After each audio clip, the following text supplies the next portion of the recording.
Matilikan ni Puwersa ay 10 taon ng pulo-pulo mag-ingay!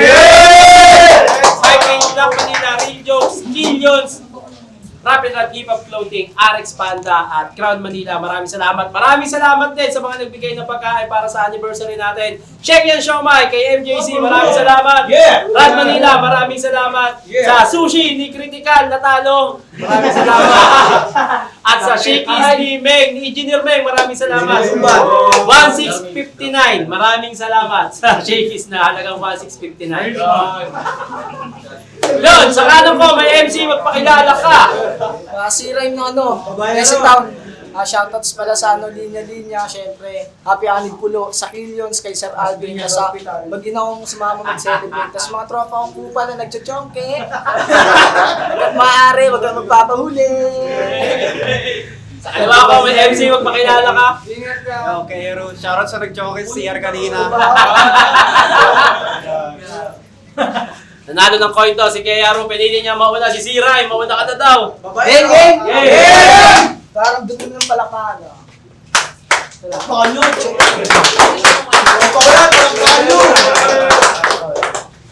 Si Rhyme versus estilo ni Bip nangangahoy. Tapos sa liga namin gustong magpayabong. Tumagos na si Baltz, Nasha, Wangbu, Tus. Alam mong mainit yung pulok tapos maghahain ka pang gatong.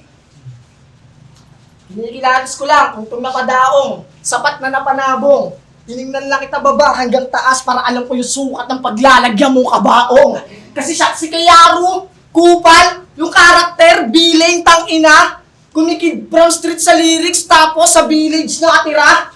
Hoy nerdo, wag kang magpanggap na geto. Di ka mahirap, nagpapanggap ka lang para yung mga tao maangasan. Yung pagiging kupal mo't mapanlait, yung patunay, na basta mata pobre, mayayaman. Tapos gusto mong maniwala kami sa'yo? Eh mukhang di ka pa nga nararanasang mahasel. Di ka galing sa hirap tol, yung ugali mo lang squatter. Kasi nandadamay ng mami, daddy, anak, wifey, grandma, grandpa, uncle, auntie. Para sa mata nyo maging kulang. Ano ba bang aasahan pag sa yaya lumaki? Talagang bastos yan sa magulang. Tapos gumagaan-bars ka pa? Eh mukhang kwitis lang na hawakan mong pumuputok. Kabisado ko yung kartada mo. Shotgun lang pamilyar sa yung barel kasi nakikita mo yun sa gwardya nyo. Kasi nakikita mo yun sa gwardya nyo. Tangina, pero yung mga tunay, di mo maluloko. Magkaiba tayo ng kinakainang plate. Tipong ako yung nagdo-doorbell sa may takbo, tapos ikaw yung nagbubukas ng gate kasi ako si Siray. Galing Alex. Lugar na makipot pero malawak pang unawa. Tinatawag na tambakan. Yung tusok-tusok sa amin, tol. Tagiliran yung sausawan. Subdivision nila sa Marikina, bago ka makapasok, mag-iiwan ka ng ID. Para safe daw yung homeowner, yun yung protocol. Sa amin, hindi ka haharangin, pero paglabas mo, wala ka ng motor. Pero di ko yun niyayabang. Gusto ko lang sabihin ng may diin na iba yung mula sa realidad sa nananaginip ng gising. Kasi kaming came from the slum, dreaming of a better place. Yung plano, yung pamilya sa hirap may separate kasi lugar na magulo. Sa amin, bawal ang iyakin. Nasisipurang kamay ay may dugo para lamang may makain. Pero di ko yung sinulat para magtunog maangas. Gusto ko lang sabihin na yung may karapatan lang na magkwento ay ang tunay na nakaranas. Kasi gusto mo maniwala kami sa'yo? Eh, ikaw ay stupid bitch. Panay gold chain sa lyrics sa may flex ng mansyon sa mga music vid. Hoy, spoiled brat! Dapat dito suntukin. Tas yung kamao may nakil hanggang mukha niya ay mabutas. Para may silbi ang bimpo mo sa likod, sa dugo mo yung pupunas. Sapakin ng sapakin hanggang magsaratalukap sa'yo ay mas pabor pa rin. Di ba gusto mo maghirap? Bugbugin at untugin hanggang si gago ay magdusa. Yan, galing ka ng babak pagkat binoong ka munting lupa. Bago pa lang. Tayo mo na ba? Pahinga natin. Di ako mayaman. Yan yung dapat yung malaman. Alam niyo kung bakit? Kasi ako yung pinakamahirap mong kalaban! Ooh! Oh, yung puto. Oh, yarn! Ito, pre. Isa pa lang. Isa pa lang. Yung asawa mo mukhang bagong luwas na caretaker. Ang chubby, tas mukhang tomboy. Kulang na lang mid-taper. Sarap tusok-tusokin yung mukha hanggang maging Hellraiser. Kagandahan sa mukha, di makita, like John Cena, tas yung katawan, Peacemaker. Tanga na asawa pa ba yan? Kung tao yan, pas di mawari. Pangit naman talaga siya. Di na to simple pang atake. Mga ganong mukha, hindi bagay pag maarte. When your both world collides, doon na uso yung pangit na pangyayari. O mukha mo nilain. Wala magagawa, pangit ka talaga. Kung magbibenta ka ng katawan, wala yung halaga. Kasi hindi ka tao. Isa kang white ostrich. Kaya lahat umaatras. Nung ginawa to ni Lord, flip the coin basis. Tapos laging ibon lumalabas. Pangit ka na nga, tapos di ka pa nakakalipad literal na walang madagit ng chicks. Pangit na nga sa personal, pangit na nga sa personal, tapos pangit pa sa pics. Wala kang skill. Natatawa lang sila sa iyong mukha. Tawag ko dyan, fake art. Anong pakiramdam na nagagamit mo yung mukha mo pero wala kang face card? Kasi putang inang Arsenal yan. Kapangitan. Sana yung mga magulang mo, di na nag-sex. Sana yung nanay mo, di na nag-reply nung yung tatay mo nag-text. Sana di na sila ulit gumawa ng tulad mo. Wala nang next. Pero in fairness, half of to si C-Rhyme. Kasi yung tatay niya Pinoy, tas yung nanay niya, bitch! Ako, Pogi. Kaya kailangan ko takasan pagiging average. May easy access ka sa jokes pero wala kang privilege. Kasi ang sakit mo sa mata panoorin, parang naka-full brightness yung interface. O ang sakit mo sa mata C-Rhyme, parang pepper spray. Ako, Pogi. Kaya nakaya mag-joke. Doon pa lang powerful. Ba't ako matatakot sa pangit na top tier fool? Hinulma ka sa kapangitan, walang proper tool. Sobrang pogi ko, kaya kong ubusin mga magaganda sa all-girls school. Real talk. Pero pag-usapan natin yung clothing shop ng tinayo at papaano. Mula Pinas Clothing. Oo nga, halatang gawang Pilipino. Kahit pang Jejemon, o sa mga business, tinadayo. Yung shop niya, para mga events ng pulo, hindi tinatao! Kasi tao ba to? Malamang hindi. Last mong late-laitin si Dodong Saipa. Fuck, diba? Solid ng laban nyo. Para kayo mga bunging king kong at Godzilla. Eh, gaya-gaya mo tindigan ni Saipa hanggang sa pag-iwi. Pwes sa haymakers ko, gagawin kitang Dodong Saipa, yung panga mo iiwan ng tabingi. Pero makasanay naman yung mukha mo sa bugbog. Eh di sunod-sunod na beat, makukuha mong suntok, parang jersey yung tugtog. Suntok, malapak man, partida, isang kamay lang gamit, galawan ko, cheater lang, hiya. O, di ko gagamitin kanan, malapak man, kasi mas malakas mga liwa. Speaking of cheater, ba't di ka nalang magloko? May gets pa kita doon. Eh, ang pangit ng asawa mo eh. Mambabahay ka na lang, chong. Pero sorry, gusto din namin ko yung mga bisayan ng asawa. Gigil na to, gusto magpabida. Pwes kung magaling ka talaga, C-Rhyme, ibalik mo na yun sa probinsya. Tayo, pakalabahan may ganda ng sira eh. Nanlalait lang ng mahal sa buhay.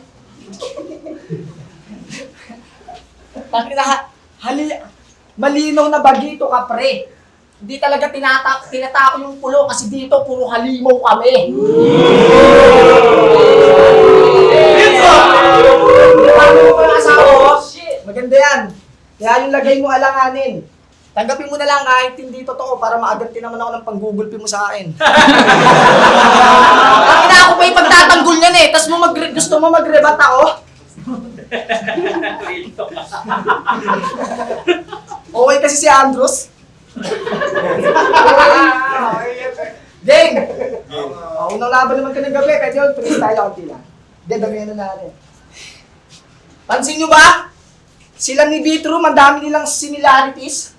Pero si Vitro may pinaglalaban. Ito keyboard warrior, panay politik din ni Dis.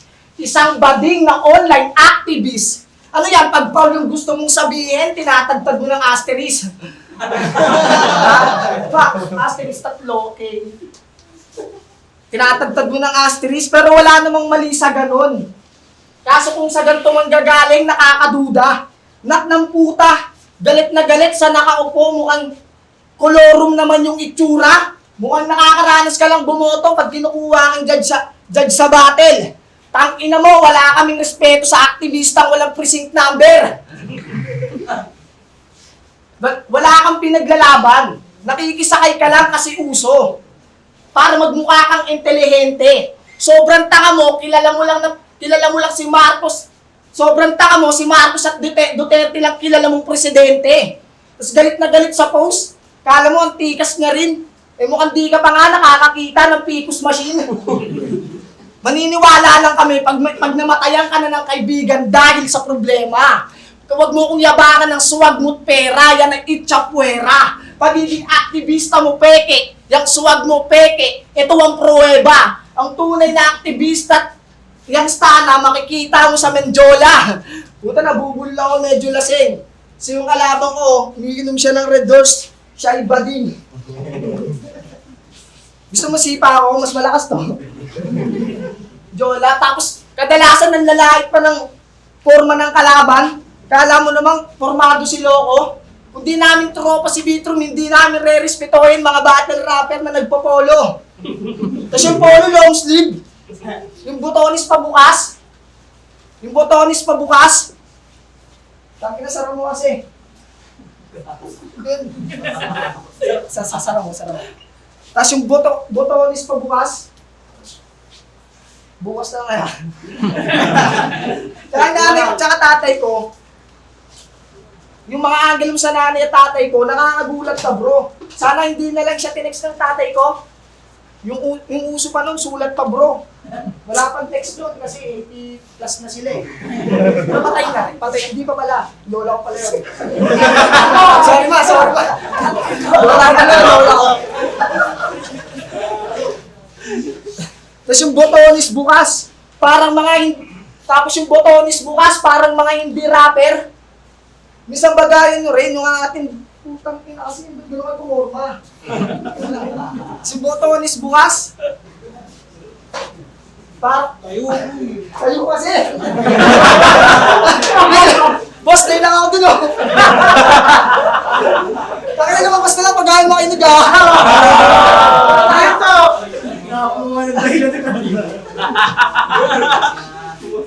Kustura pinang-aatake. Mula rapline hanggang kuwago. Nang aasar ng forma tong hindi naman formado. Pero libre yung damit sa pulo. Mapapalitan na yung polo mong laspag. Dito libre yung kilyon, so pampaganda ng swag. Yung panlalait sa kasuotan, hindi solid yan. Yan ay boring man. Tipong niyayabangan mo ng forma yung may sariling clothing line. Sabi mo, Alina, salamat sa pag-promote. Wala Pinas clothing, bawal yung sa mga K-pop. Nay, mga bad, pahinga natin. Tangina na yung mga banat mo doon. Tangina na killions. Tangina mo, Jejimon! Tangina to! May home court advantage, ang daya. Puro halimaw daw sa pulo. Halata nga. Tangina ang bobo na ito. Ang bobo mo din. Wala pa ako nakikitang pikos. Yung asawa mo lang may pikos pero walang machine. Round 2, game. Naalala ko nung Raplines tryout. Andun ka para supportahan si Cardo. Yung venue sa Muñoz, tas feeling superstar tong si Gago. Kakamayan ka lang namin. Tapos kala mo pa picture. Awkwardness left me stranded. For your information, inapiran ka lang kasi kala namin ikaw yung bantay sa branded. Pero tama na sa physical appearance mo. Pag-usapan natin ang pulo ngayon. Kasi putang ina, unang battle ko dito, ang tagal ng upload halos 1 taon. Kaya tang ina mo, Lums, isa ka pang bungi. Last na ang hit. Di mo na nga binigay pamasahe ko, di pa ako nakakain ng pansit. Pero di ko na kailangan ng pampahaba ng buhay. I don't do fake shit crime. Mga mayabak ang tunay. Pupagutan na kita ng ulo habang di pa humahaba ang sungay. Profile ng pamilya mo, magiging TV dati ng mga lola. Mawawalan ng kulay. Tsaka sabi mo, di ba? Sa edad mo 15, sarap ka na sumingit. Dinoble mo pangarap, gamit lamang titik. Pwes ako, when I was 16, I was doing 16 bars. Yes, I do. Nung 15 ka, nakikisingit ka lang sa rap, gago. 27 ka na ngayon, ganun pa rin, walang nagbago. Kasi battle rapper na walang kanta. An accurate stereotype. May nalalapat ka sa beat, pero bakit wala pa rin sa Spotify? Kami lang dito ni Buds, malakas sa music argumentong yun, can't deny. O ikaw na battle rapper, di lang puro type. Alis ako, may bagong tunog, di ako na-stuck sa pagiging prototype. Tayo nasing yan, nakagawa rin ng kanta pag may 16 o 24 bars challenge. Ganito, kung di pa nagpa-challenge si Glock9, wala ka sanang pang-intro. Di makaspit sa mic kaya yung lips dry tapos breath stink. Oo, umiiwas ka sa beat na parang ultra instinct. Allergic sa recording studio, di mo pa na-feel makatapos ng kanta pag late night. Takot kang bumoses sa mic, akala mo may stage fright. Pues papatahimikin na kita habang buhay. Let that sink in. Anong pake ko sa may 16 bars? Patay ka ngayong May 16. Kaya naman ko yung music ko, di maintindihan. Eh, ganun ako maglatag. How ironic na din yung trip, ganong timpla, tapos nakikinig kayo kay Young Tag. Na-stuck na kayo sa boom bap. Still the same shit, same vibe, stupid. At this kahit mumble rap gawang tao, di tulad mo nakikinig sa AI music. Kaya palis ka sa akin, tol. Pagdating sa hip-hopan, di pa nga ito may genre ko eh. Pero tanggal ka sa usapan. Tapos nasa big stage pa na to, rising star sa flip-topan. Flip-top MC kalaban. Eh kung gusto mo pagtapos na ito, tara, distrakan. Pero nakakaawa kang i-diss, kasi namatayan ka ng tatay. Pero sa round 2, wala kang plano madamay. Pero di ka takot, kasi lagi siyang nakabantay sa'yo. Nakasunod kahit sa pagtakbo. O sige, Papa ni Siray, magbantay ka lang dyan, panoorin mo kung paano ko ibati pag-anak mo. Pero sa round 3 na kita pupuruan, panoorin niyo muna ito kung paano maging layman. Pag natawa kayo sa mga jokes na ito, malamang utak niyo pang caveman. Nauumay na sila sa'yo, corny ka pa rin, but you don't care, man. Panoorin niyo na to kaya di niyo gusto. Para mga pelikula ni Shernan. Real talk! May bayad tayo lahat. Papa ni Siray, manood ka paano kay balik ng anak mo. Putang ina mo, papa ko ba to? Wala kasong manlait yung tiyan mo namang kalam. Patay na tatay ko, ngayon mo lang alam. Tapos, Jeje kung daw yung minions. Grabe ka naman, Mogi. Kala mo ikay gifted. Naya sa kanya yung jacket mo fitted. Yung jacket fitted, gagong puta. Ganyan ba kayo sa Marikina? Sapatos lang alam. Tapos dito, tangina, grabe manduro. Hanggang ngayon sa Marikina, bakya pa rin yung uso. Sinusod pa nila yung pang-basketball. Game! Alam nyo ba ang mapagmahal sa hayop si Kea Ru? Real talk. Trato niyan sakat niya, big boss. Bago matulog, sinisweet talk. Kaya nga duda ako sa'yo. Diretsuhin mo nga kami, straight ka ba? Parang di naman. Mumble rapper, tas pet lover, tumpak, bading nga yan. Tapos sa battle ang angas-angas. Kung umasta, matun nga to. Tapos sa battle ang angas-angas. Kung umasta, matun nga to. Real talk, bading nga to. Bading nga to. Wait lang. Ano na kasi? Real talk, bading nga to. Bading nga ba? Parang di na ako mag-isip. Real talk, bading nga to. Basta. Ano mo, ulang kasi. Real talk, bading nga to. Ano totoo ba kasi? Real talk, bading nga to. Kasi kita nyo naman tindigan. Halatadong malamyato. Kalalaking tao. Tambay ng miltihan tapos yung favorite ng flavor, caramel macchiato. Hawaan mo nga ito kung dito to, oh. Gusto rin, pero wag kang mapikon. Umaurat, bro. Sobrang lambot mo, mas tigasin pa sa yung burat ko. Kaya tong pet lover, papatikinin ko ng aking alaga. Kasi sobrang lupit ng aking kargada, sumisibak to kahit di niya kakilala. Real talk. Maraming bars. Sibak na kahit di niya kakilala. Talo na, bubo pa. Pero joke lang, bawal bading-bading dito. Dapat pinapatikom yung bibig. Pagtapos, hindi na to, sirena na ng ambulansya inyong maririnig. Kasi Queen, marapat na walang kato mabalasa. Walang kato mabalasa. Pet lover na sa harapan ng baka ko binabalandra. Taki na ganun sa ano yun eh. Okay, time na. Ay, may ibarap pa natin. Tangin lang yan, ang pangit ng Ender. Sobrang boring ng rounds mo, share na nag-ML.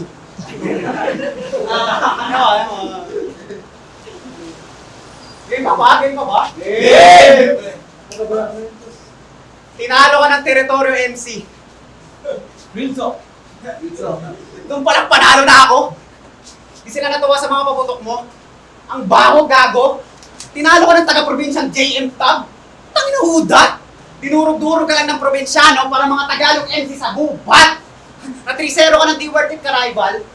Wala alam mo ba yung mga nostalgic video sa atin? Sa kabanatuan hanggang ngayon viral. Kasi yung estilo mo, stable dapat. Parang yung financial state. Sobrang hina mo sa palitan, di mo deserve kahit provincial rate. Pero unang champion ng pulo. Pero appetizer ka lang, kaya agad na umay sila. Pero naalala ko may kasabihan na maraming naunang tanga. Pero limot na nila yon. Pasalamat ka kasi ginawa ko pang angle. Unang kampiyon, pero ngayon, yung sulat pang unang battle. Yung finals nyo, pinakawalang kwenta. I'm telling the truth, dude. Oo, pinakamahinang finals sa history ng pulo. Wala kang official video sa YouTube. Pero kung disagree ka pa rin, bakit di ka pinrofile sa page, pabida? Halimbawa ng titulong walang kwenta, titulong walang magpapatayan na pamilya. O hindi na ka pa rin? Kasi explain ko sa lahat gamit dila. Pag tinapat ka kay Vincent Jabo at Bats, magmumukha kang saling pusa. Pero bakit ko nga ba hindi nasisira yung kampiyon na mahina? At bakit po ba? So simple lang. Kung last year ka nag-champion, di ka kukunin sa langit lupa. Kasi tangin ng estilo yan. From what copycat, sabay ngayon patawa. Yan ang ultimate way. Mas kinagat ka kayo sa jokes, pero di mo gusto yan. You got forced into place. Baliktaran talaga gusto mo. Kaso di na pwedeng baliktarin, caught in the game. Ginagawa mo na lang yan kahit di mo gusto, parang corporate slave. You got exposed gamit linya. Sinimplihan ko lang, di ba? Kung may rhyme ka sa pangalan, hindi, guguhitan na kita. Gamit katana, kaya stay still, pakitawid ng iyong tindig. Puro guhit sa harap at sa likod ng katawan, parang natulog sa banig. Kaya patay na itong si rhyme. Kaya pwede mo nang samahan papa mo sa langit. Kasi yung pagkamatay mo, similar sa iyong muka. Kasi ang pangit. O nakakayang pagkamatay. Pero ang nararamdaman ko ay essence. Pinaranas ko muna sa iyo impyerno bago kita dalhin sa heaven. O nakakaya ka.